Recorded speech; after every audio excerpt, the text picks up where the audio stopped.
দুদিন আগে একটা ব্লগে আমাকে এই কফিটা খেতে দেখে অনেকেই এটার রেসিপি জানতে চেয়েছিলে, তো চলো আজকে তাহলে সেটাই শেয়ার করি। আমি জানো বিয়ের পর থেকে আমার শাশুড়ি মার কাছ থেকে একটা জিনিস শিখেছি, কাট প্রসেস ফলো করে রান্নাটাকে সুন্দর বানাতে হবে যাতে টাইমটা কম লাগে। আচ্ছা চলো এই কফিটা কি করে বানাবে সেটা শেয়ার করি। সবার ফার্স্টেই একটা কাপে গরম জল নেবে, তার মধ্যে কফিটা অ্যাড করে দিয়ে একটু গুলে নেবে। পারলে তোমরা ব্লেন্ডারে ব্লেন্ডও করে নিতে পারো। তারপর একটা কাপ বা গ্লাসে তোমরা ভরে ভরে কিন্তু আইস দেবে। আইস দেওয়া কমপ্লিট হয়ে গেছে। এবার গরম জলে যে কফিটা গুলে রেখেছিলে সেটাকে এর মধ্যে অ্যাড করে দেবে। এটার মধ্যে জানো তো কোনো ক্রিম বা সুগার না অ্যাড করাই বেটার, তাহলে এটা বেশ হেলদি থাকবে।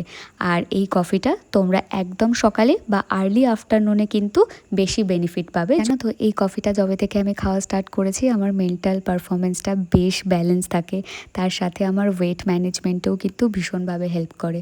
বাট হ্যাঁ, যে সকল প্রেগনেন্ট মহিলারা আমার ভিডিও দেখো বা তাদের বেবিরা ব্রেস্ট ফিডিং করছে এরকম যদি থেকে থাকে, তাহলে বলবো কফিটা একটু লিমিটে ইনটেক করো। ওকে, ভিডিওটা ভালো লাগলে লাইক করে দিও।